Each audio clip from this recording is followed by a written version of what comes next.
Hello everyone, welcome back to ASR classes. This is Rajan Kumar, your social science faculty. Previous class में हम लोगों ने discuss किया था कि पाकिस्तान में किस प्रकार से जो है डेमोक्रेसी और मिलिट्री रूल रन करता था। ठीक है, कई बार वहां पे जो है डेमोक्रेसी देखने को मिली तो कई बार मिलिट्री रूलर्स वहां पे देखने को मिले। लेकिन ओवरऑल अगर हम देखा जाए तो जो पाकिस्तान की जो जनता थी उनके अंदर डेमोक्रेसी को लेकर क्या था, एक विश्वास था, है ना, एक सेंटिमेंट था, डेमोक्रेटिक सेंटिमेंट था। तो बीच बीच में वो लोग जो है मूवमेंट के थ्रू, है ना, डिससेटिस्फेक्शन के थ्रू क्या करते थे, अपनी फीलिंग्स को एक्सप्रेस किया करते थे, जिसकी वजह से पाकिस्तान में जो है कभी भी एक प्रकार की गवर्नमेंट हमें देखने को नहीं मिली। दोनों तरह की हमें देखने को मिलती थी, जिसकी वजह से जो है वहां पे वेरिएशन आता था गवर्नमेंट में। तो वो पॉइंट हम लोगों ने प्रीवियस वीडियो में डिस्कस किया था। आज की वीडियो में हम लोग डिस्कस करेंगे डेमोक्रेसी इन बांग्लादेश।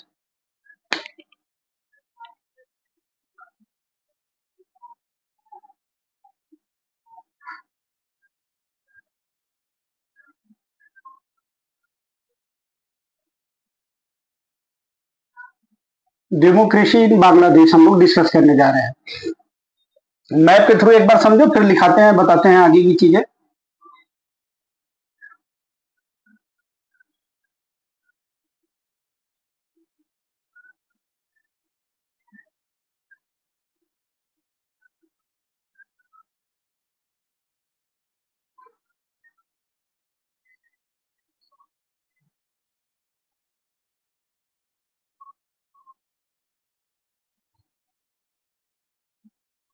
देखो, जब इंडिया का पार्टीशन होता है, कब की बात करें हम लोग, 1947 से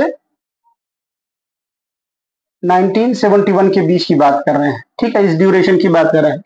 तो इसी समय जो है इंडिया का क्या होता है, पार्टीशन होता है।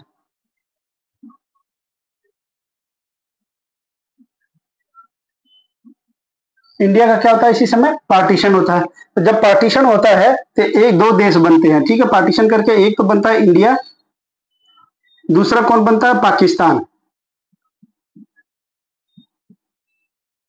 ठीक है, अब पाकिस्तान के दो पार्ट थे, है ना, दो पार्ट में डिवाइड था पाकिस्तान।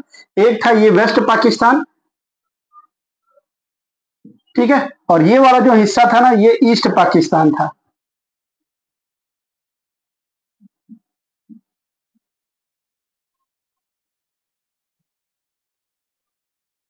ईस्ट पाकिस्तान था। अब देखो क्या होता है कि जो ये ईस्ट पाकिस्तान या वेस्ट पाकिस्तान है, ये बनाया किसको गया था। अब ये मान लो, सपोज करो कि जैसे ये इंडिया अपना, ठीक है, चूंकि भाई ये इंडियन टेरिटरी से ही अलग हुआ है ना, ये भी पहले इंडिया का पार्ट था। इधर वेस्ट पाकिस्तान वाला हिस्सा भी क्या था, इंडिया का ही पार्ट था। तो कहने का मतलब ये है कि ये इंडिया से ही अलग हुआ था, है ना। इंडिया के कहां कहां से अलग हुआ था, एक तो पंजाब से अलग किया गया था, ठीक है, दूसरा कहां से, बंगाल एंड असम।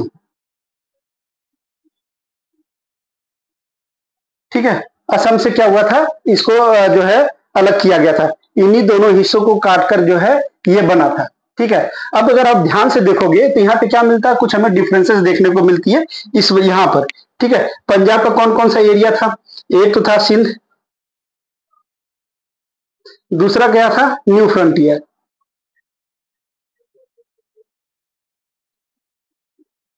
ठीक है, ये दो एरिया को मिला के क्या बना था, वेस्ट पाकिस्तान बना था। ठीक है, इन दोनों एरिया को मिला के क्या बना था,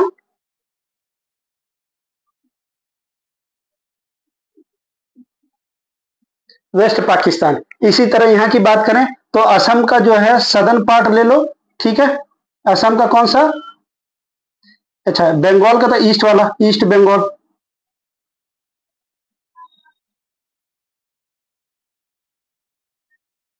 ईस्ट बंगाल, और असम का कौन सा, सदर्न, है ना, साउथ पार्ट।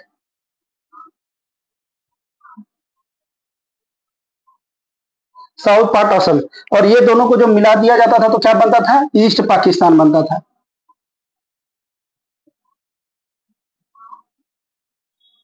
ठीक है, ईस्ट पाकिस्तान बनता था। अब इन दोनों के बीच में देखोगे ना तो कुछ डिफरेंसेस हमें देखने को मिलेगा। ठीक है, क्या डिफरेंसेस मिलेगा, डिफरेंसेस था इनके बीच में, डिफरेंस था। ठीक है, देखो, ईस्ट पाकिस्तान, इधर देखो वेस्ट पाकिस्तान। ठीक है, ये पाक का मतलब पाकिस्तान आपको समझ जाइएगा। ठीक है, अब देखो यहाँ की जो लैंग्वेज थी क्या थी, उर्दू। प्रीवियस वीडियो में भी हम लोगों ने डिस्कस किया था। अब इस साइड की ईस्ट पाकिस्तान की लैंग्वेज क्या थी, बंगाली। ठीक है, यहाँ पाक कर देते हैं। ठीक है, अब यहाँ के जो लीडर थे, ठीक है, ये कौन थे,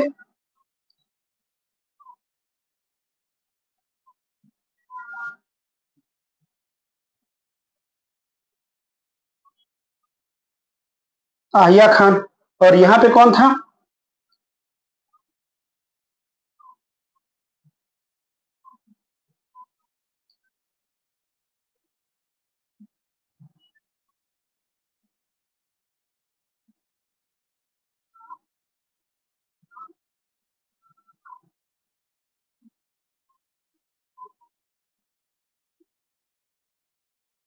यहाँ पे कौन थे, मुजीबुर रहमान। ठीक है, मुजीब उर रहमान। और यहाँ पे कौन थे, जनरल आहिया खान। अब ये कैसे थे, ये मिलिट्री रूलर थे।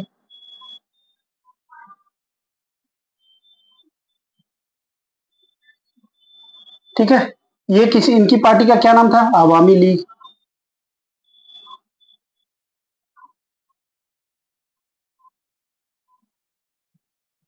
ठीक है, इनकी पॉलिटिकल पार्टी का क्या नाम था, मुजीबुर रहमान के अवामी लीग। ठीक है, तो इस प्रकार से देखो और भी डिफरेंसेस थे कल्चर को लेके। क्योंकि ये जो वेस्ट पाकिस्तान था, ये वाला हिस्सा, ये किसको कट करके बना था, पंजाब को कट करके बना था। ठीक है, तो जो कल्चर था हमें यहाँ पे जो देखने को मिलता था वो भी कैसा था, पाकिस्तानी कल्चर था। ठीक है, अरे सॉरी, पंजाब के कल्चर से मिलता जुलता था। ठीक है, जबकि इसका जो कल्चर था ये किससे, बंगाली कल्चर के ज्यादा करीब था, ज्यादा मिलता जुलता था। और इस वजह से क्या होता था, वेस्ट पाकिस्तान हमेशा क्या करता था, ईस्ट पाकिस्तान के ऊपर डोमिनेंस करता था। ठीक है, ये कहता था नहीं, अपनी लैंग्वेज आप चेंज करो, उर्दू को जो है यहाँ पे इंप्लीमेंट करो। ठीक है, बंगाली को हटाओ। जो यहाँ का कल्चर था ये हमेशा क्या करता था, फोर्स करता था कि भाई आप क्या करो, जो है ये वेस्ट पाकिस्तान के कल्चर को अडॉप्ट करो। तो ये लोग मना करते थे। तो देखते हैं क्या क्या डिमांड थी इनकी, ईस्ट पाकिस्तान की क्या डिमांड थी। नेक्स्ट पॉइंट क्या था, देखो।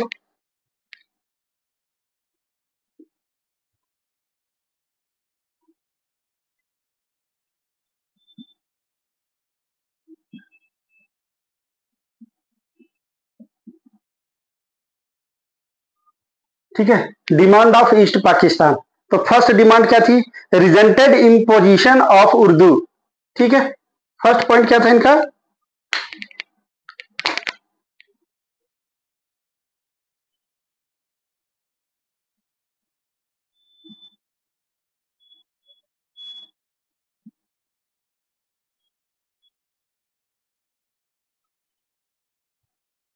Resented imposition of Urdu. ठीक है, उर्दू को लेकर ये क्या कहते थे, कहते थे कि भाई जैसे अभी हम लोगों ने यहाँ पे देखा ना डिफरेंसेस, जो वेस्ट पाकिस्तान था ये क्या करता था, फोर्स करता था।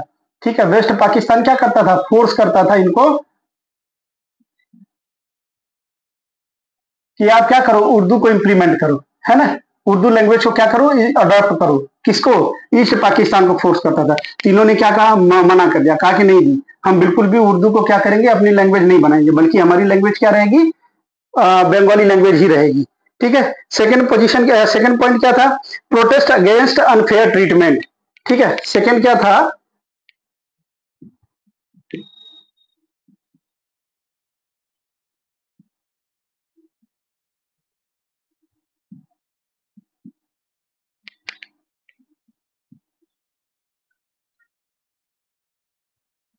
Protest against unfair treatment. ठीक है, अब जो वेस्ट पाकिस्तान वाले थे वो अपने आप को क्या, चूंकि अभी हमने डिस्कस किया ना कि जो वेस्ट पाकिस्तान को हमेशा डोमिनेंस पोजीशन में रहता था। देखो कारण क्या था, अगर आप वेस्ट पाकिस्तान को देखोगे, ठीक है, वेस्ट पाकिस्तान को देखोगे तो जो भी कंट्री को रन करने वाले, है ना, मशीनरी थी, है ना, या पॉलिटिकल पार्टीज थी या लीडर थे, वो सभी किससे बिलोंग करते थे, वेस्ट पाकिस्तान से बिलोंग करते थे। तो जो भी पॉलिसीज बनाई जाती थी, जो भी लॉज बनाए जाते थे, वो हमेशा किसको ध्यान रख के बनाया जाता था? वेस्ट पाकिस्तान को ध्यान में रख के बनाया जाता था। जबकि ईस्ट पाकिस्तान क्या होता था, इससे जो है अधूरा रह जाता था। ये कई ऐसे पॉलिसीज, कई ऐसे लॉ बना देते थे जो इनको एक्सेप्ट नहीं होते थे। तो ये क्या करते थे, फोर्सफुली उनको क्या करते थे, इंप्लीमेंट करने की कोशिश करते थे। तो यही ये चीज है, प्रोटेस्ट अगेंस्ट अनफेयर ट्रीटमेंट। ये जो है इनका जो है, जो ये इनके प्रति जो है अनफेयर ट्रीटमेंट था, ये इसके अगेंस्ट क्या कर रहे थे, प्रोटेस्ट कर रहे थे। ठीक है ना।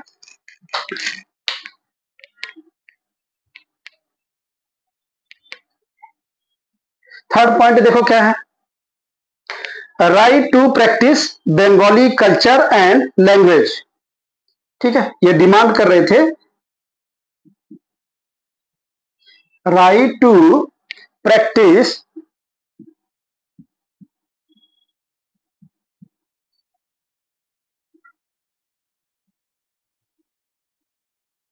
Bengali culture and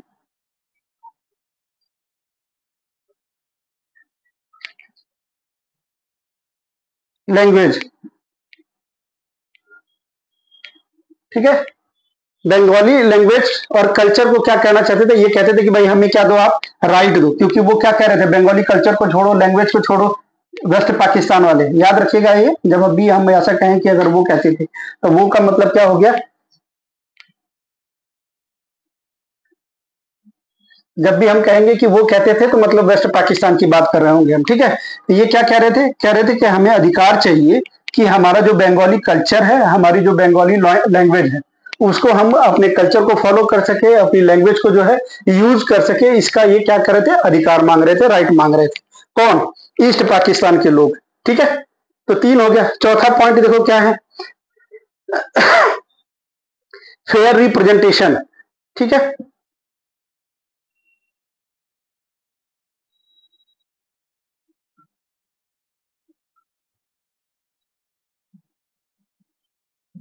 fair representation की डिमांड कर रही थी। ठीक है, फेयर रिप्रेजेंटेशन का क्या मतलब हो गया, अब जैसे पाकिस्तान है ना, तो पाकिस्तान की क्या होगी, पार्लियामेंट भी होगी। ठीक है, जब भी डेमोक्रेसी आती होगी वहां पे, तो पार्लियामेंट तो होगी ही होगी उनकी।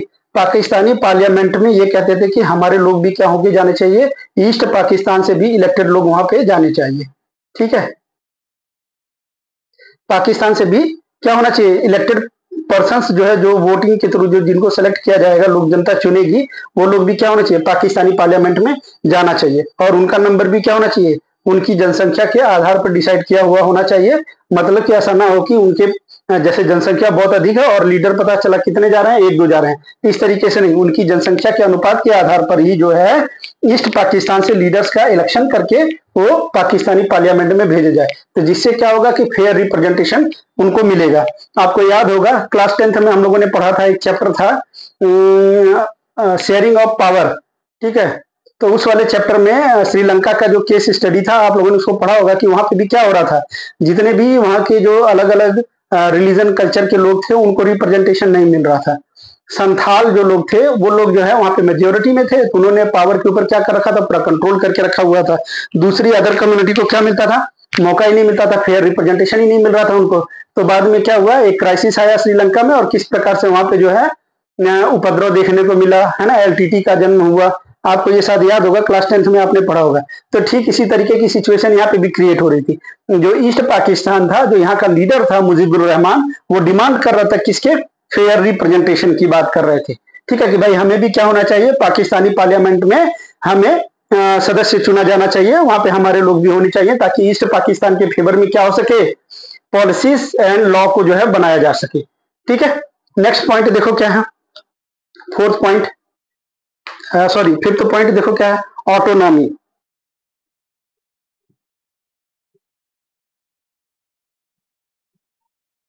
ठीक है, ऑटोनॉमी का मतलब हो गया स्वायत्तता। ठीक है, ये चाहते थे कि हमें कुछ ऐसे अधिकार दिए जाएं, ठीक है, कुछ ऐसे राइट दिए जाएं, जिससे कि हम क्या कर सके, ईस्ट पाकिस्तान में पॉलिसी मेकिंग कर सके, है ना, और साथ ही साथ में उसको अपने अनुसार हम क्या कर सके, गवर्न कर सके। ठीक है, जैसे मुजीबुर रहमान यहाँ के लीडर थे, तो ये क्या कह रहे थे, इनकी डिमांड क्या थी कि भाई हमें क्या चाहिए, ऑटोनॉमी चाहिए, है ना। ऑटोनॉमी की डिमांड करते थे। ऑटोनॉमी का क्या मतलब हो गया, ये चाहते थे कि जो ईस्ट पाकिस्तान की जो गवर्नमेंट हो वो वहीं के लोगों की बनाई गई हो, और वो गवर्नमेंट क्या करे, ईस्ट पाकिस्तान के लिए क्या करे, गवर्न करे। ठीक है, तो ये ऑटोनॉमी का मतलब था, ऑटोनॉमी की डिमांड कर रहे थे। एक बार वापस से देखिए, रिजेंटेड इम्पोजिशन ऑफ उर्दू, उन्होंने मना कर दिया कि भाई हम उर्दू को क्या करेंगे, अडॉप्ट नहीं करेंगे। प्रोटेस्ट अगेंस्ट अनफेयर ट्रीटमेंट, जो इनके साथ अनफेयर ट्रीटमेंट हो रहा था उसके अगेंस्ट ये क्या कर रहे थे, प्रोटेस्ट कर रहे थे। Right to practice Bengali culture and language, ये जो है बंगाली कल्चर को मानने और उसकी लैंग्वेज को फॉलो करने के लिए क्या कह रहे थे, अधिकार की डिमांड कर रहे थे, राइट्स की डिमांड कर रहे थे।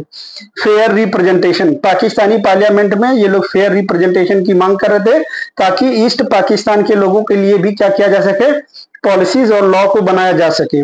ऑटोनॉमी, ये चाहते थे कौन, मुजीबुर रहमान, ये चाहते थे कि जो ईस्ट पाकिस्तान है वहां के लोग ही क्या करें, अपनी गवर्नमेंट को इलेक्ट करें, और साथ ही साथ में उनके पास इतनी पावर हो कि ये क्या कर सके, उनके लिए पॉलिसी और लॉस को बना सके और उसे इंप्लीमेंट कर सके। तो ऑटोनॉमी की डिमांड कर रहे थे। इस प्रकार से देखा जाए तो ईस्ट पाकिस्तान की ये डिमांड थी, और इन डिमांड के ऊपर जो है क्या कर रहा था, वेस्ट पाकिस्तान डोमिनेंस दिखा रहा था अपनी, वो इनको मानने से इनकार कर रहा था। ठीक है, चलो आगे का देखते हैं।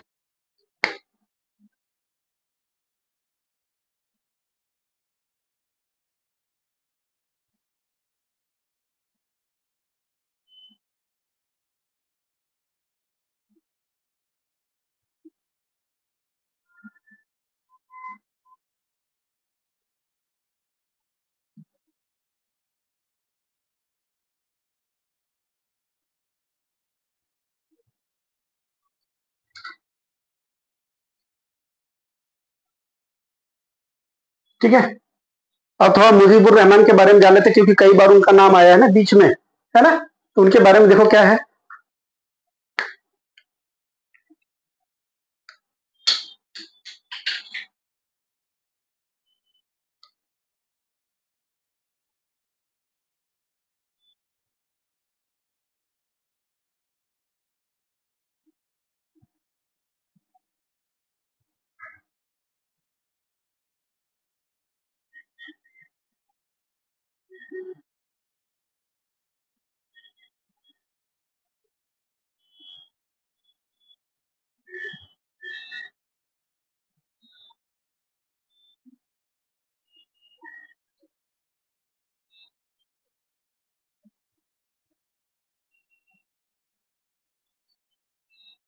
ठीक है, अब जो ये मुजीबुर रहमान थे, ये क्या कर रहे थे, जो पॉपुलर मूवमेंट चल रहा था, ठीक है, किसके अगेंस्ट, वेस्ट पाकिस्तान के डोमिनेंस के अगेंस्ट, उसके क्या थे, ये लीडर थे, उसको लीड किया था उन्होंने। ठीक है, दूसरा पॉइंट क्या था, ये डिमांड कर रहे थे किसकी, ऑटोनॉमी की।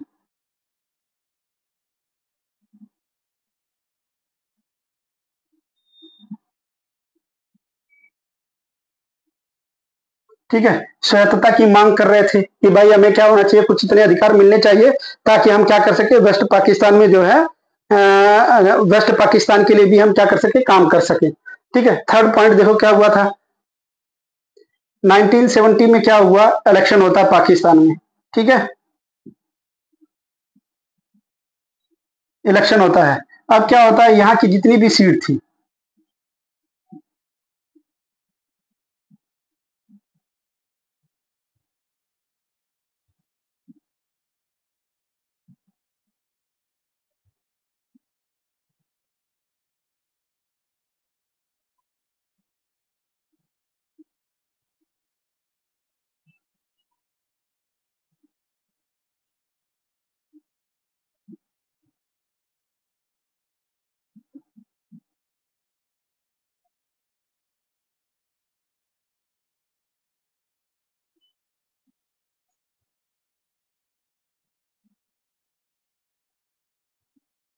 ठीक है, देखो 1917 में एक इलेक्शन होता है, वहां की ईस्ट पाकिस्तान की सभी सीटों को कौन जीत लेता है, मुजीबुर रहमान और उनकी अपनी पार्टी। ठीक है, जो कि कौन पार्टी थी, अवामी लीग।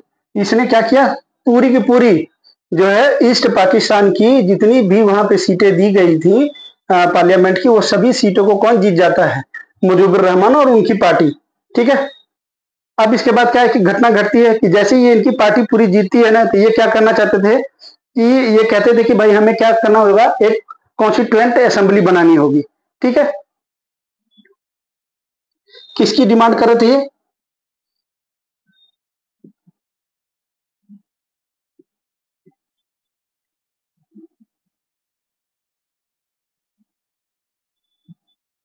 किसके लिए? होल पाकिस्तान के लिए। ठीक है, होल पाकिस्तान के लिए क्या कर रहे थे, एक कॉन्स्टिट्यूएंट असेंबली की डिमांड करने लगे कि भाई हमें क्या करना होगा, एक ऐसा कॉन्स्टिट्यूशन बनाना होगा जो क्या पूरे पाकिस्तान को सही तरीके से रिप्रेजेंट कर सके और सही तरीके से अपना फंक्शन कर सके। ठीक है, तो ये इसकी डिमांड करने लगे, है कि नहीं? देखो क्या होता है कि ये जो यहाँ पे था ना, इसका कारण क्या था, देखो यहाँ पे इन्होंने अपनी मेजोरिटी को क्या किया था, सिक्योर किया था। Secure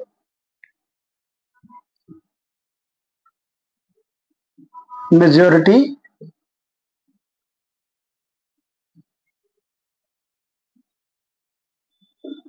proposed constituent assembly. ठीक है, इन्होंने क्या किया, ईस्ट पाकिस्तान में अपनी मेजोरिटी को सुनिश्चित किया और इन्होंने क्या किया, एक प्रपोजल दिया किसको, पूरे पाकिस्तानी गवर्नमेंट को, कि हमें क्या करना चाहिए, कॉन्स्टिट्यूएंट असेंबली बनानी चाहिए। ठीक है ना? फिफ्थ पॉइंट देखो, स्टेप बाय स्टेप समझो। फिफ्थ पॉइंट में क्या हुआ था कि जो पाकिस्तान के, जो वेस्ट पाकिस्तान था,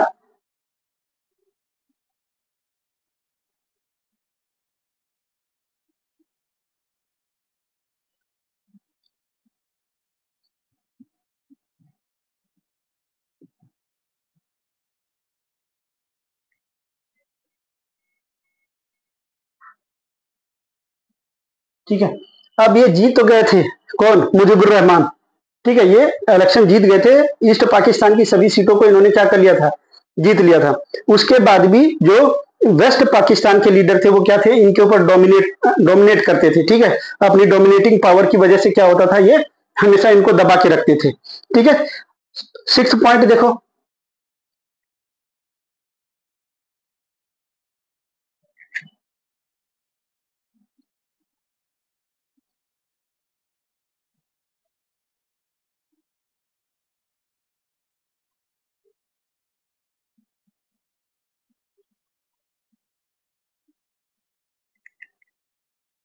इन्होंने मना कर दिया, जो असेंबली बनाने की बात कर रहे थे, कौन, कॉन्स्टिट्यूएंट असेंबली की मांग कर रहे थे, डिमांड कर रहे थे, तो वेस्ट पाकिस्तान की लीडरशिप ने अपनी जो है डोमिनेटिंग पावर को दिखाते हुए, अपने डोमिनेशन को दिखाते हुए उनकी डिमांड को क्या कर दिया, रिफ्यूज कर दिया, मना कर दिया कि नहीं भाई हम कोई भी इस तरीके के जो है असेंबली बनाने नहीं जा रहे हैं। सेवंथ पॉइंट देखो क्या था,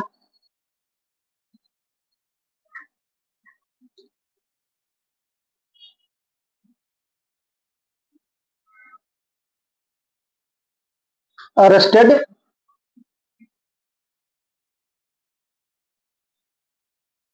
अरेस्टेड मुजीबुर रहमान।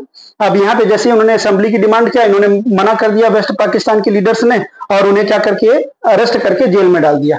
ठीक है, और जेल में डालते ही क्या हो गया कि बहुत बड़े पैमाने पर ईस्ट पाकिस्तान में एक मूवमेंट स्टार्ट हो गया। ठीक है, एट्थ पॉइंट यहाँ पे लिखेंगे। ठीक है, यहाँ पे आप देख लीजिए। ठीक है, जैसी, चूंकि भाई देखो ये ऐसे तो थे नहीं कि नहीं अपने मन से अपने आप को लीडर बना लिया था, ये इलेक्टेड लीडर थे, कौन, मुजीबुर रहमान। ठीक है, ये इलेक्टेड लीडर थे, तो जाहिर सी बात है कि लोग इनकी इनसे जुड़े हुए थे, तो जैसे ही इनको अरेस्ट करते हैं, वैसे ही ईस्ट पाकिस्तान में क्या होता है, एक मूवमेंट चल जाता है। ठीक है, किसके अगेंस्ट, वेस्ट पाकिस्तान के अगेंस्ट। और जब ये मूवमेंट बहुत बड़ा होता है, तो इस मूवमेंट को सप्रेस करने के लिए जो है वेस्ट पाकिस्तान ने अपनी मिलिट्री का यूज किया। ठीक है, क्या किया, इसको सप्रेस करने की कोशिश किया।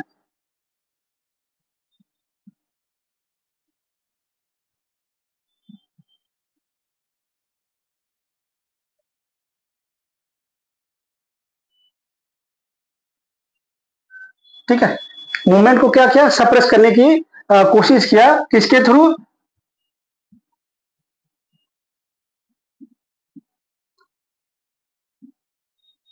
ठीक है, मिलिट्री के through, use of military, military का यूज करके इस मूवमेंट को, जो कि वेस्ट पाकिस्तान के अगेंस्ट चल रहा था, उसे सप्रेस करने की कोशिश किया। एक बार वापस से समझो तो ज्यादा बेहतर समझ में आएगा। Lead popular movement against West Pakistan dominance. ठीक है, ये जो मुजीबुर रहमान थे, ये लीडर थे किसके अगेंस्ट? जो पॉपुलर मूवमेंट चल रहा था वेस्ट पाकिस्तान के डोमिनेशन के अगेंस्ट, उसके लीडर थे ये। Demanded autonomy, Mujibur Rahman East Pakistan की ऑटोनॉमी की डिमांड कर रहे थे। ठीक है, 1917 में इलेक्शन होता है, 70 में इलेक्शन होता है और ईस्ट पाकिस्तान की सभी सीटों को मुजीबुर रहमान और उनकी पार्टी ने जीत लिया, जो कि पार्टी कौन थी? अवामी लीग। और जैसे ही इन्होंने जीता तो अपनी मेजोरिटी को ईस्ट पाकिस्तान में सिक्योर करते हुए एक प्रपोजल रखते हैं। ठीक है, वो प्रपोजल क्या था कि ये कहते थे कि भाई एक हमें क्या बनाना चाहिए? कॉन्स्टिट्यूएंट असेंबली बननी चाहिए पूरे पाकिस्तान के लिए। ठीक है, जैसे हमारे यहाँ पे भी कॉन्स्टिट्यूएंट असेंबली थी ना भाई, उसी तरीके से। ठीक है, लेकिन जो वेस्ट पाकिस्तान के लीडर थे उन्होंने अपनी डोमिनेटिंग नेचर को दिखाते हुए क्या किया? उस डिमांड को रिफ्यूज कर दिया। ठीक है, रिफ्यूज टू कन्वे असेंबली। ठीक है, उस असेंबली को बनाने से इन्होंने मना कर दिया और बदले में क्या किया? अरेस्ट कर लिया किसको? मुजीबुर रहमान को। जैसे ही इनको अरेस्ट किया जाता है वैसे ही क्या होता है? ईस्ट पाकिस्तान में भयंकर रूप से क्या होता है? मूवमेंट शुरू हो जाता है ना? हजारों लोग मारे जाते हैं, अभी अगले पॉइंट में डिस्कस करेंगे हम लोग। तो हजारों लोग मारे जाते हैं और कारण क्या था? कारण ये था कि जो मूवमेंट स्टार्ट हुआ था वेस्ट पाकिस्तान के अगेंस्ट, उसे सप्रेस करने के लिए वेस्ट पाकिस्तान ने मिलिट्री का यूज किया था।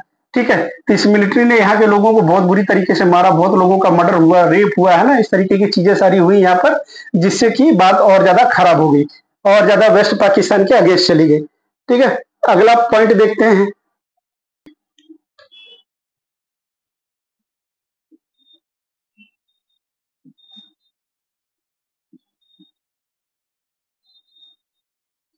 कन्फ्रंटेशन। अब देखो क्या होता है, क्योंकि वहां पे अभी हम लोगों ने पढ़ा ना कि एक जो है पॉपुलर मूवमेंट स्टार्ट हो गया था, किसके अगेंस्ट? वेस्ट पाकिस्तान के अगेंस्ट। तो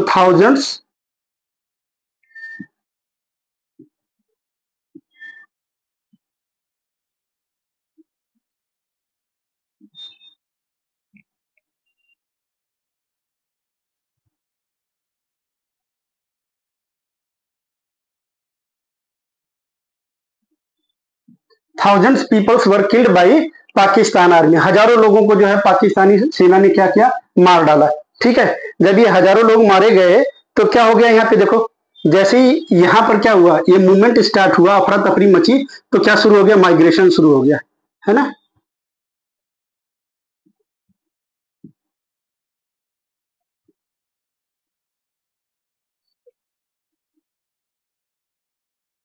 ठीक है, वैसे ही क्या होता है? माइग्रेशन स्टार्ट हो जाता है। अब अगर आप वर्ल्ड मैप देखोगे, ठीक है, तो आप देखोगे कि एक साइड में क्या है? ईस्ट पाकिस्तान।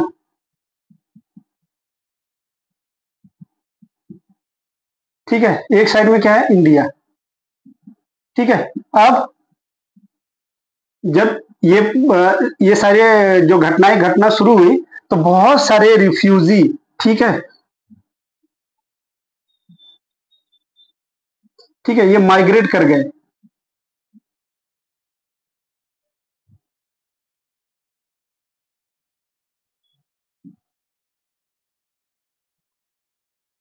माइग्रेट करके कहाँ चले गए? इंडिया में चले गए। और ये जो रिफ्यूजी का नंबर था वो कितना था?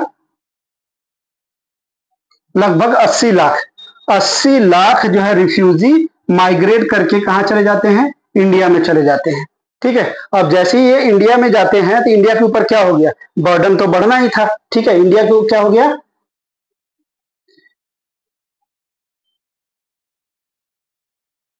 इंडिया के ऊपर क्या हो गया? बर्डन बढ़ गया। ठीक है, बर्डन बढ़ेगा ही, जाहिर सी बात है कि जब 80 लाख लोग और आके उनकी कंट्री में ऐड हो जाएंगे तो किसकी? रिसोर्सेज की शॉर्टेज होगी, है कि नहीं? इंडिया के ऊपर जो बर्डन आ रहा था वो किस चीज का आ रहा था? रिसोर्सेज का आ रहा था।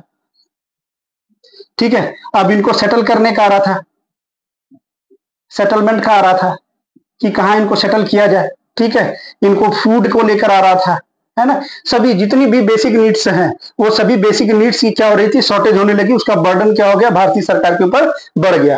अब इसके चलते क्या हुआ? भारतीय इंडियन गवर्नमेंट थी वो जो है सपोर्ट करने लगी, क्योंकि भाई इंडियन गवर्नमेंट कैसा था? भारत में क्या था? डेमोक्रेसी थी, है ना? इंडिया में क्या थी? डेमोक्रेसी थी। तो इंडिया हमेशा किसको सपोर्ट करता था?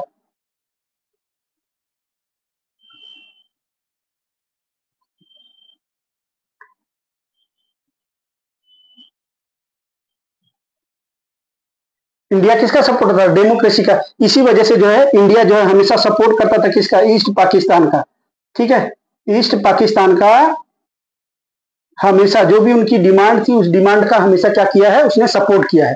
तो इंडिया सपोर्ट क्या देता था इनको, फाइनेंशियली देता था, फाइनेंशियल सपोर्ट करता था। ठीक है। और कैसे सपोर्ट करता था?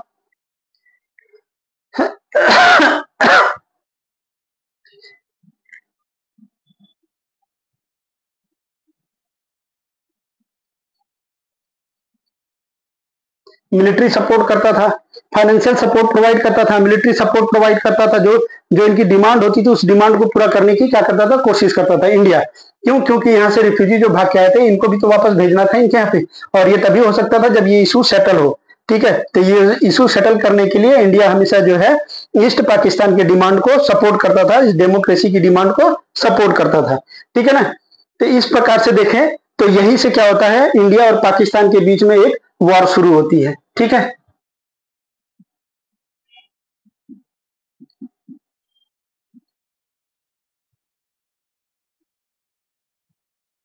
इंडिया पाकिस्तान के बीच में क्या होता है, वॉर शुरू हो जाती है कब, 1971 में। अब इंडिया का मैप उठा के देखो, आप देखोगे तो जो पाकिस्तान है, एक साइड से नीचे की तरफ देखोगे तो ये बे ऑफ बंगाल में खुलता है। ठीक है। बाकी वेस्ट साइड से, नॉर्थ साइड और ईस्ट साइड से ये क्या है, इंडिया से कवर्ड है, ढका हुआ है। तो जब ये सारा माइग्रेशन होना शुरू हुआ ना, रिफ्यूजीज का इंडिया में, तो इंडिया ने क्या किया, ईस्ट ईस्ट पाकिस्तान के चारों तरफ ऐसे करके, ठीक है, अपनी फोर्सेस लगा दी। ठीक है। इसको ईस्ट पाकिस्तान को पूरी तरीके से क्या कर लिया, घेर लिया। घेरने का कारण क्या था, क्योंकि ये रिफ्यूजी को नहीं चाहता था कि इंडिया में माइग्रेट करके आए, इसलिए इसने अपनी फोर्सेस क्या किया, ईस्ट पाकिस्तान की तरफ लगा दिया चारों तरफ से। और जैसे ही इसने इसको पूरी तरीके से कवर कर लिया, इसको पूरा घेर लिया अपनी चारों तरफ से, वैसे ही जो यहाँ पे ईस्ट पाकिस्तान में वेस्टर्न पाकिस्तानी मिलिट्री जो थी, उसने क्या किया, सरेंडर कर दिया। और इसे वर्ल्ड का सबसे लार्जेस्ट सरेंडर माना जाता है, जो कि 93,000 सोल्जर्स ने क्या किया था, यहाँ पे सरेंडर किया था। 93,000 सोल्जर्स ने यहाँ पे क्या किया था, सरेंडर किया था। अभी तक की जितने भी दुनिया में लड़ाई लड़ी गई है, उसमें सबसे बड़ा सरेंडर माना जाता है ये। ठीक है। तो देखिए एक बार फिर से वापस से इसको, कन्फ्रंटेशन में thousands peoples were killed by Pakistani army, Pakistan army के द्वारा जो है हजारों लोगों को मार दिया गया। ठीक है। जैसे ही इन्होंने मारकाट वहां पे शुरू की, स्टार्टिंग माइग्रेशन, माइग्रेशन स्टार्ट हो गया यहाँ से, लोग यहाँ से छोड़ छोड़ के ईस्ट पाकिस्तान को इंडिया की तरफ भागने लगे। ठीक है। तो 80 लाख रिफ्यूजी माइग्रेट कर गए कहाँ पे, इंडिया में, इंडिया में चले गए। तो इंडिया में जाने के बाद क्या हुआ, इंडिया के ऊपर बर्डन बढ़ गया, रिसोर्सेज को लेकर, सेटलमेंट को लेके, फूड को लेके, हेल्थ को लेके, एजुकेशन को लेकर, ये सभी तरीके के जो है बर्डन किसके ऊपर आ गया, इंडिया के ऊपर आ गया। इंडिया जो है डेमोक्रेटिक कंट्री थी, तो इसलिए हमेशा ये जो क्या करता था, सपोर्ट करता था डेमोक्रेसी की, और डिमांड कर रहा था ईस्ट पाकिस्तान किसका, डेमोक्रेसी का। ठीक है। तो जब डेमोक्रेसी की सपोर्टर था ये, और डिमांड भी किसकी हो रही थी, डेमोक्रेसी की, तो इसने सपोर्ट किया। कैसा, फाइनेंशियली सपोर्ट किया है ना, गुड्स सप्लाई की इनके पास, मिलिट्री सपोर्ट किया। ठीक है। अब इस मिलिट्री सपोर्ट के बाद क्या हुआ कि इंडिया पाकिस्तान के बीच में 1971 का एक वॉर हो जाता है। ठीक है। आप मैप देखोगे तो मैप में जो ईस्ट पाकिस्तान है, वो केवल नीचे से बे ऑफ बंगाल में खुलता है, बाकी तीन तरफ से ये इंडिया से कवर्ड है। ठीक है। तो जैसे ही ये वॉर स्टार्ट होती है, तो इंडिया क्या करता है, अपनी फोर्सेस को चारों तरफ यहाँ पे लगा देता है। ठीक है। नीचे से भी लगा देता है, और इसको पूरी तरीके से क्या करता है, घेर के रख लेता है, किसको, ईस्ट पाकिस्तान को। तो जैसे ही ये घेर के रखता है, तो यहाँ पर ईस्ट पाकिस्तान में जो आर्मी थी, उसको सरेंडर करना पड़ा है। और ये सरेंडर का लगभग कितना था, 93,000 सोल्जर्स का था। ठीक है। 93,000 सोल्जर्स का था, और ये दुनिया में सबसे बड़ा सरेंडर माना जाता है किसी भी मिलिट्री के द्वारा। ठीक है। तो कन्फ्रंटेशन में यहीं तक। ठीक है। चलो नेक्स्ट पॉइंट देखते हैं, क्या है नेक्स्ट पॉइंट।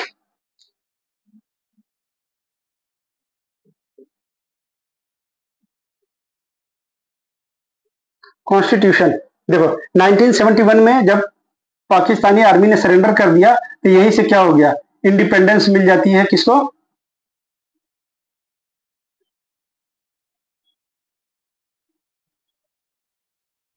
किसको, ईस्ट पाकिस्तान को।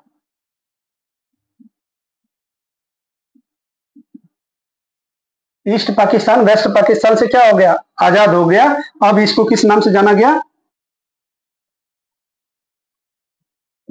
बांग्लादेश के नाम से। ठीक है, एक नया जो कंट्री बना, एक नया देश बना आजादी के साथ ही, जिसे हम लोगों ने क्या जाना, बांग्लादेश के नाम से जाना। कब, 1971 में। तो जब ये आजाद होता है तो ये अपना पहला कॉन्स्टिट्यूशन बनाता है। तो कॉन्स्टिट्यूशन के फीचर क्या थे इसके,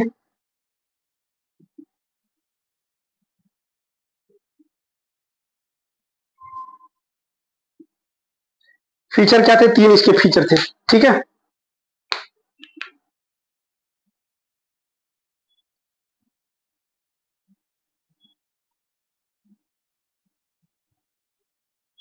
फर्स्ट डेमोक्रेसी, सेकुलरिज्म, ठीक है, थर्ड सोशलिज्म। ठीक है, ये तीन इसके जो है, इसके क्या थे, इसके कॉन्स्टिट्यूशन के फीचर थे। मतलब जैसे ही इनको आजादी मिली 1971 में, बांग्लादेश बना, तो इन्होंने अपना कॉन्स्टिट्यूशन बनाया। कॉन्स्टिट्यूशन बनाने के साथ ही इनके जो है कॉन्स्टिट्यूशन के तीन फीचर फीचर हमें देखने को मिलते हैं। पहला क्या था कि जितना भी जो है कॉन्स्टिट्यूशन के जो भी प्रोविजंस दिए गए थे कॉन्स्टिट्यूशन में, वो सब किसको सपोर्ट करेंगे, डेमोक्रेसी को सपोर्ट करेंगे, सेकुलरिज्म को सपोर्ट करेंगे, सोशलिज्म को सपोर्ट करेंगे। ठीक है, तो ये उनके कॉन्स्टिट्यूशन के फीचर थे। शॉर्ट में आप कह सकते हो DSSS, ठीक है, या SSD भी कह सकते हो। ठीक है, शॉर्ट में इसको आप क्या कह सकते हो, DSS भी कह सकते हो, अगर ऊपर नीचे करोगे तो SSD भी कह सकते हो। ठीक है, ये इसके फीचर थे। ठीक है, लेकिन अब क्या होता है, फिर से एक घटना शुरू हुई। ठीक है, 1975 में जो मुजीबुर रहमान थे, जो यहाँ के वो फर्स्ट लीडर बनते हैं,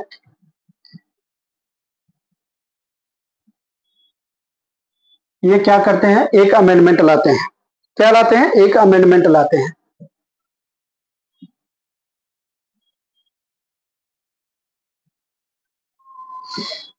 ठीक है, अमेंडमेंट लाते हैं ये किसमें, इसी कॉन्स्टिट्यूशन में। ये जो जिसके ये तीन फीचर मैंने बताया, 1975 में मुजीबुर रहमान के द्वारा एक अमेंडमेंट लाया गया। इस अमेंडमेंट की दो खास बातें थी। ठीक है, पहली बात क्या थी कि इन्होंने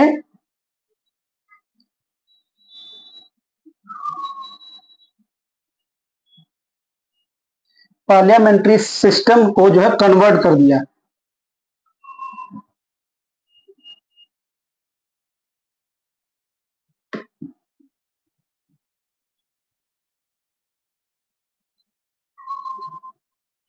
प्रेसिडेंशियल गवर्नमेंट में।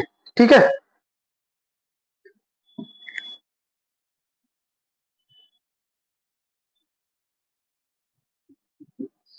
पहला काम क्या किया इन्होंने, जब 1975 में अमेंडमेंट लाते हैं तो इस अमेंडमेंट के थ्रू जो पार्लियामेंट्री गवर्नमेंट थी इनकी, ठीक है, उसको उन्होंने क्या कर दिया, बदल दिया, कन्वर्ट कर दिया, convert into presidential form of government. देखो, इन दोनों का एग्जांपल देखना हो तो पार्लियामेंट्री सिस्टम किसके पास है, इंडिया के पास है। हमारे देश की जो गवर्नमेंट है वो कैसी है, पार्लियामेंट्री गवर्नमेंट है। ठीक है, अगर हम इसकी बात करें, ठीक है, प्रेसिडेंशियल गवर्नमेंट की, तो ये USA में है। इन्होंने क्या किया, जो इंडियन टाइप की गवर्नमेंट थी उसको छोड़कर उन्होंने किसको अडॉप्ट कर लिया, USA टाइप की गवर्नमेंट को। मतलब पार्लियामेंट्री गवर्नमेंट को छोड़कर प्रेसिडेंशियल गवर्नमेंट को इन्होंने क्या कर दिया, अडॉप्ट कर लिया। ठीक है, उसमें बदलाव कर दिया। सेकंड क्या किया इन्होंने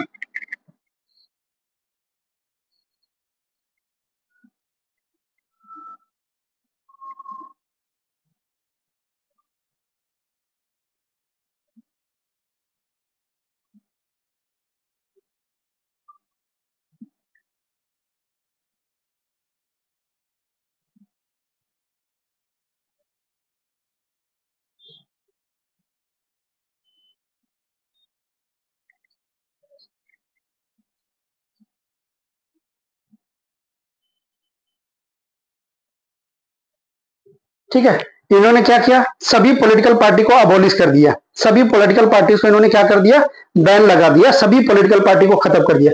abolish all political party except own political party. ठीक है, सभी पॉलिटिकल पार्टीज को इन्होंने क्या कर दिया, बंद कर दिया, खत्म कर दिया, अबोलिश कर दिया। अब फिर यहीं से क्या शुरू होता है, एक टेंशन और कंफ्लिक्ट वापस से स्टार्ट हो जाता है। इसको हटा दें। ठीक है, यहां तक समझ गए होंगे आप लोग।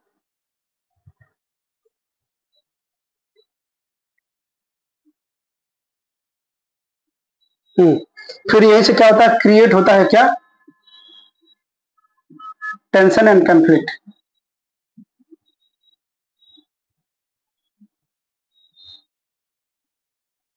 ठीक है, टेंशन और कंफ्लिक्ट क्या हो जाती है, क्रिएट हो जाती है यहीं से, फिर से वापस से। इसी समय क्या होता है,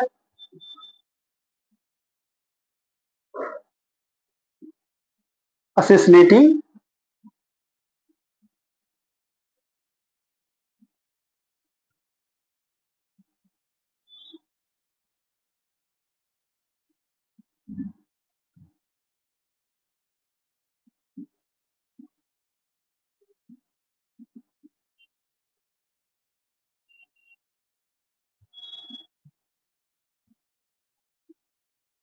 ठीक है, मिलिट्री अपराइजिंग। इसी समय क्या होता है, असिसनेट, इनका मर्डर कर दिया जाता है, किसका, मुजीबुर रहमान का। मुजीबुर रहमान का क्या होता है, इस टेंशन और कंफ्लिक्ट के बाद जो उन्होंने ये नीचे काम किया था, जो उन्होंने ये अमेंडमेंट लाया था, जनता कहे कि भाई जिसके लिए हम लोगों ने कई सालों तक क्या किया, मार काट की है ना, अपनी जान गंवाई, और फाइनली क्या हुआ, जैसे ही ये जीतते हैं, लीडर बनते हैं, prime minister, president, prime minister बनते हैं, वैसे ही क्या करते हैं, कॉन्स्टिट्यूशन में बदलाव करके हमारे जो है डिसफेवर में हो जाते हैं, अपनी पावर बढ़ा लेते हैं, लोगों के लिए क्या करते हैं, अच्छा काम नहीं करते हैं ये। ठीक है, तो लोग क्या हो गया, लोगों और सरकार के बीच में क्या हो गई, टेंशन और कंफ्लिक्ट हो गई। इस टेंशन और कंफ्लिक्ट के चलते ही लोगों ने क्या कर दिया, मुजीबुर रहमान का असिस्नेशन कर दिया। ठीक है, उनको मार डाला, उनका मर्डर कर दिया। इस असिस्नेटिंग के बाद ठीक है, मिलिट्री क्या होती है, इसे अपराइज होती है। ठीक है, ये पॉइंट याद रखिएगा, मिलिट्री का क्या होता है, अपराइजमेंट होता है। ठीक है, और इनका मर्डर कब होता है, अगस्त 1975। ठीक है, देखो इसी समय ये बनते हैं, इसी समय जो है ये क्या किए थे, अमेंडमेंट लाए थे, है ना, 1975 में ही क्या किया था इन्होंने, कॉन्स्टिट्यूशन में अमेंडमेंट लाया था, और अगस्त 1975 में इनका क्या हो जाता है, असैसिनेशन कर दिया जाता है, मार दिया जाता है इनको। ठीक है,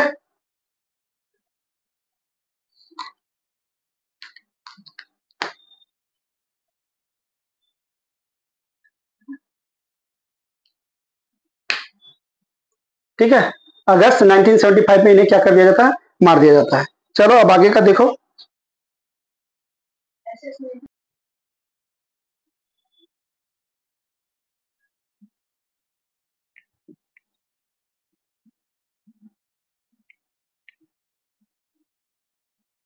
लीडरशिप इन बांग्लादेश।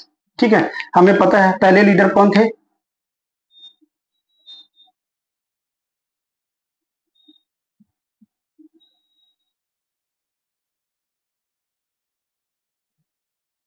मुजीबुर रहमान। ठीक है, ये फर्स्ट लीडर थे इनके।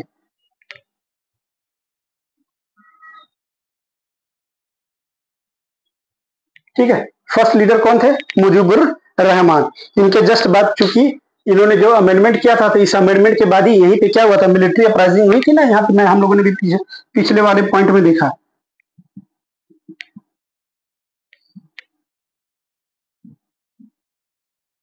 मिलिट्री अपराइजिंग होती है यहीं पर, और यहीं पर जो है ये क्या होता है, डेमोक्रेटिक गवर्नमेंट से चेंज होकर ये कहाँ पहुंच जाता है, मिलिट्री रूलर में पहुंच जाते हैं, है ना। अब क्या होता है, यहाँ पे एक मिलिट्री रूलर आता है,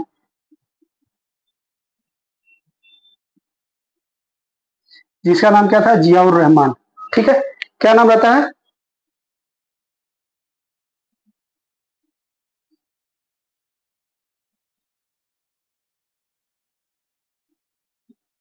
जियाउर रहमान।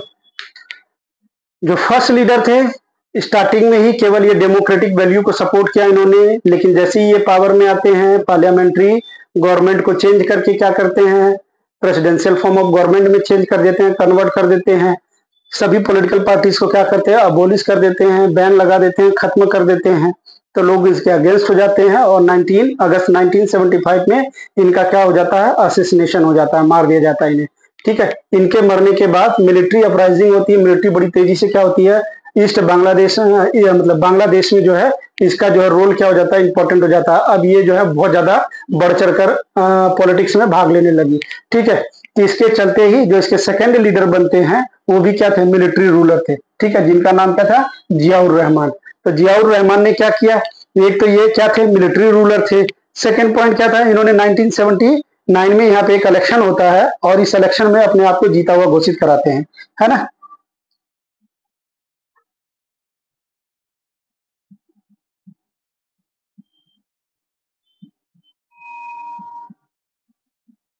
नाइनटीन 79 में क्या होता है, एक इलेक्शन होता है, ये भी पाकिस्तान की तरह है, ठीक है, ये भी याद रखिएगा आप।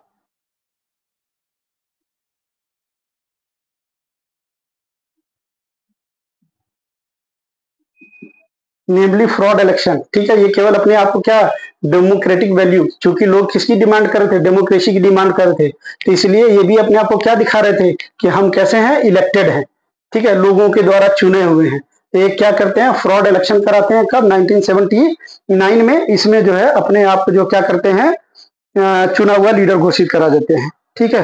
नेक्स्ट पॉइंट ये क्या करते हैं, form his own political party, ठीक है। ये फर्स्ट पॉइंट था, second point, third point.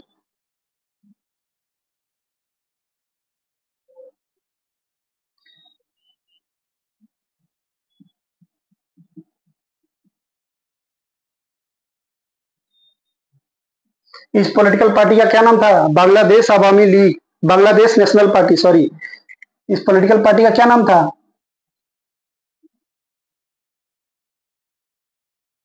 Bangladesh political national party,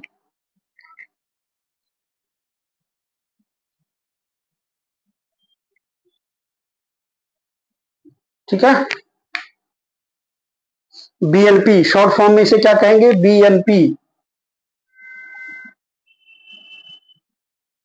Bangladesh National party.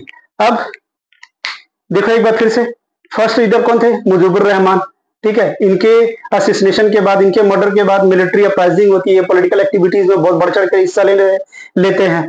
तो जो सेकंड लीडर बनते हैं यहाँ के, वो मिलिट्री रूलर होते हैं, जिनका नाम क्या होता है, जियाउर रहमान होता है, ठीक है। ये भी क्या है, नेमली फ्रॉड इलेक्शन कराते हैं 1979 में, और उस इलेक्शन में अपने आप को जीता हुआ घोषित कर देते हैं, ठीक है। इस प्रकार से ये इसके सेकंड लीडर बनते हैं। इन्होंने क्या किया, अपने आप को एक पॉलिटिकल लीडर दिखाने के लिए, एक डेमोक्रेटिक लीडर दिखाने के लिए एक पॉलिटिकल पार्टी भी बनाते हैं, जिसका नाम क्या रखते हैं वो, Bangladesh National party, short form में बीएनपी, ठीक है। अब इनका भी क्या होता है, चूंकि ये भी थे कहां से, मिलिट्री रूलर थे, ठीक है। इनका भी क्या कर दिया जाता है, असोसिनेशन कर दिया जाता है, इनका भी क्या जाता है, असोसिनेशन, यानी मर्डर कर दिया जाता है, इनको भी मार दिया जाता है जनता के द्वारा। जो लोग थे वही लोग ही क्या किए, जियाउर रहमान का मर्डर कर देते हैं, असोसिनेशन कर देते हैं। इसके बाद इनके थर्ड लीडर बनते हैं, ठीक है। ये देखो, ये फर्स्ट थे, ये फर्स्ट, ठीक है, ये सेकंड, ठीक है। अब देखो हम लोग किसके बारे में पढ़ने जा रहे हैं, थर्ड के बारे में, ठीक है।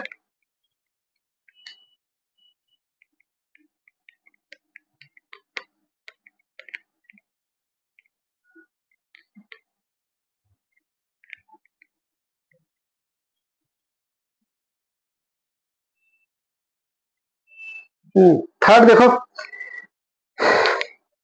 लेफ्टिनेंट जनरल एच एम इरशाद,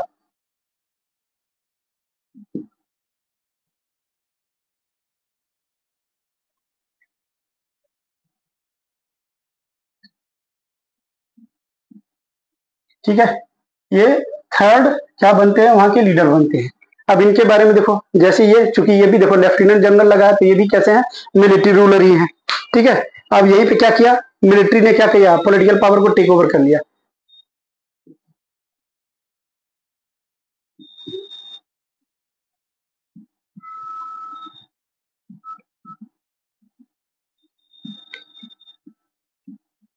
ठीक है। मिलिट्री ने क्या किया, पॉलिटिकल पावर को टेक ओवर कर लिया, टेक ओवर पॉलिटिकल पावर, ठीक है। सेकंड क्या हुआ, अब जब इसकी बात हुई तो लोगों ने वापस से क्या किया, डिमांड करना स्टार्ट कर दिया।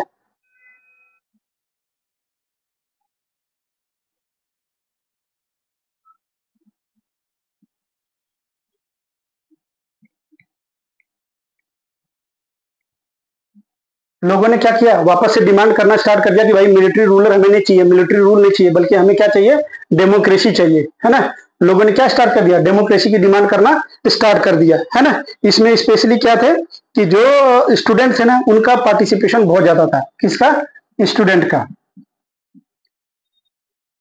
स्टूडेंट क्या थे, इस जो डिमांड हो रही थी किसकी, डेमोक्रेसी की, डेमोक्रेसी की डिमांड को सबसे ज्यादा कौन कर रहा था, स्टूडेंट ही कर रहे थे। इनका पार्टिसिपेशन इस मूवमेंट में जो लेफ्टिनेंट जनरल एच.एम. इरशाद के अगेंस्ट चलाया गया था, उसमें सबसे ज्यादा किसका योगदान था, स्टूडेंट्स का था।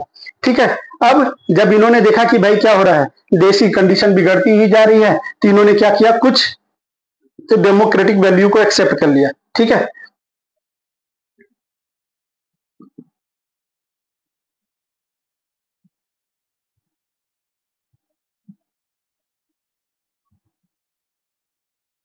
ठीक है, लेकिन ये जो वैल्यू था ये कितने में थे, लिमिटेड था। मतलब ऐसा नहीं था कि फुल्ली जो है इसको कन्वर्ट कर दिया, और किसमें, डेमोक्रेसी में कन्वर्ट नहीं किया था, बल्कि क्या किया था, एक्सेप्ट किया था डेमोक्रेटिक वैल्यू को, लेकिन वो भी किसमें, लिमिटेड अमाउंट में। कुछ ऐसे काम किए, कुछ ऐसे सुधार किए जिससे कि डेमोक्रेटिक हमें झलक देखने को मिलती है। कारण क्या था, केवल ये जो डेमोक्रेटिक वैल्यू को एक्सेप्ट करने का कारण क्या था कि यहाँ पे जो है क्या हो रहा था, एक मूवमेंट स्टार्ट हो रहा था, किसके द्वारा, स्टूडेंट्स के द्वारा, डेमोक्रेसी की डिमांड में। ठीक है, तो इस डिमांड को देखते हुए ही, क्योंकि पीछे का इतिहास रहा कि जब भी डेमोक्रेसी की डिमांड हुई है तो अक्सर लोगों के द्वारा क्या हुआ है, उस लीडर को असैसिनेट कर दिया गया है। तो यहाँ पे इनको भी इस बात का डर था कि लोग भाई डिमांड कर रहे हैं डेमोक्रेसी की, अगर इनको डेमोक्रेसी नहीं मिली तो ये लोग क्या करेंगे, कहीं ऐसा ना हो कि घुस के हमें भी मार डालें। ठीक है, तो इन्होंने क्या किया, कुछ डेमोक्रेटिक वैल्यूज को एक्सेप्ट किया, कुछ डेमोक्रेटिक वैल्यू को क्या किया इन्होंने, एक्सेप्ट किया। ठीक है ना, अब इसके बाद जब इन्होंने डेमोक्रेटिक वैल्यू को एक्सेप्ट किया,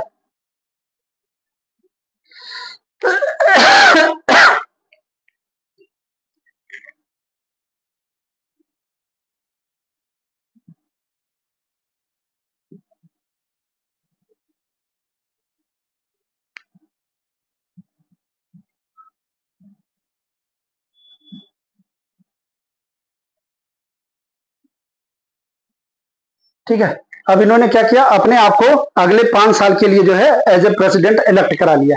ठीक है, कौन, एच.एम. इरशाद की बात कर रहे हैं। एच.एम. इरशाद ने जब इन्होंने डेमोक्रेटिक वैल्यूज को कुछ लिमिटेड अमाउंट में शुरू किया, ठीक है, एक्सेप्ट किया, उसके साथ ही साथ इन्होंने क्या किया, अपने आप को जो है 5 साल के लिए बांग्लादेश का प्रेसिडेंट क्या करा लिया, इलेक्ट करा लिया, चुनवा लिया अपने आप को। ठीक है, तो जब ये होता है तभी क्या होता है, एक मास मूवमेंट चलता है।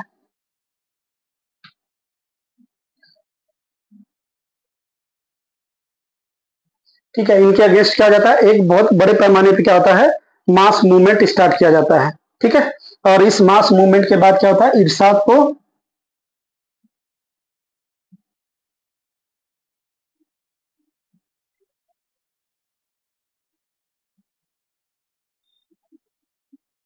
1990 में क्या कर दिया जाता है, बाहर निकाल दिया जाता है पॉलिटिक्स से। ठीक है, इस मास मूवमेंट के थ्रू इरशाद जो कि अपने आप को इन सारी चीजों से बचाए हुए रखे थे, उनको 1990 में क्या कर दिया जाता है, बाहर निकाल दिया जाता है। ठीक है, और 1991 में जो है मल्टी पार्टी सिस्टम क्या जाता है, इंट्रोड्यूस कर दिया जाता है बांग्लादेश में। कब, 1991 में क्या होता है बांग्लादेश में, मल्टी पार्टी सिस्टम को क्या करता है, ये अडॉप्ट कर लेता है।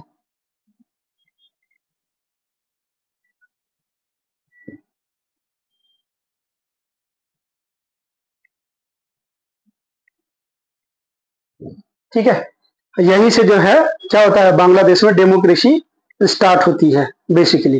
ठीक है, ये साल बहुत इंपॉर्टेंट है, आप याद रखिएगा। यहीं पे जो क्या हुआ था, कोल्ड वार का अंत हुआ था।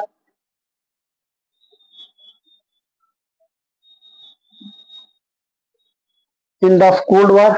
ठीक है, जो फर्स्ट चैप्टर में हम लोगों ने पढ़ा था, यहीं से स्टार्ट होता था वो, अरे खत्म हुआ था। ठीक है, यहीं से जो है यूएसएसआर का डिसइंटीग्रेशन होता है, यहीं से जो है कोल्ड वॉर का खत्म माना जाता है। ठीक है, तो ये डेट, ये ईयर याद रखिएगा, एक बार वापस से देख लो। अ, देखो, जियाउर रहमान के बाद जो नेक्स्ट लीडर बनते हैं वो बनते हैं लेफ्टिनेंट जनरल एच.एम. इरशाद। ठीक है, इरशाद के बाद जो है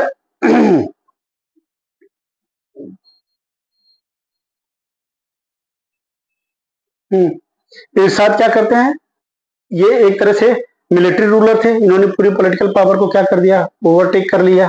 ठीक है, people demanding democracy, specially student जो है वो डेमोक्रेसी की डिमांड कर रहे थे। ठीक है, तो जब इस डिमांड को देखते हुए HM इरशाद ने क्या किया, कुछ डेमोक्रेटिक वैल्यू को एक्सेप्ट किया। ठीक है, वो भी किसमें, लिमिटेड अमाउंट में। ठीक है, later elected as a president for 5 year, इन्होंने अपने आप को क्या किया, 5 साल के लिए प्रेसिडेंट इलेक्ट करा लिया। ठीक है, मास मूवमेंट स्टार्ट होता है, इसके जस्ट बाद ही क्या होता है, जैसे ये 5 साल के लिए अपने आप को प्रेसिडेंट इलेक्ट करवाते हैं, वैसे ही क्या हो जाता है, लोगों के द्वारा मूवमेंट और ज्यादा बढ़ा दिया जाता है। और इरशाद को जो है 1990 में क्या होता है, बांग्लादेशी पॉलिटिकल अफेयर से बाहर निकाल के फेंक दिया जाता है, इनको है ना, आउट कर दिया जाता है। फिर 1991 में जो है बांग्लादेश में मल्टी पार्टी सिस्टम शुरू हो जाता है, अडॉप्ट कर लेते हैं ये। ठीक है, और 1991 का ईयर जो है बहुत ज्यादा इंपॉर्टेंट है।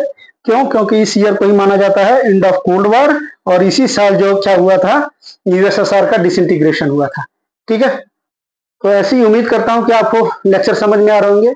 अगर लेक्चर समझ में आ रहा है तो वीडियो को लाइक करें, शेयर करें और सब्सक्राइब करें। Thank you.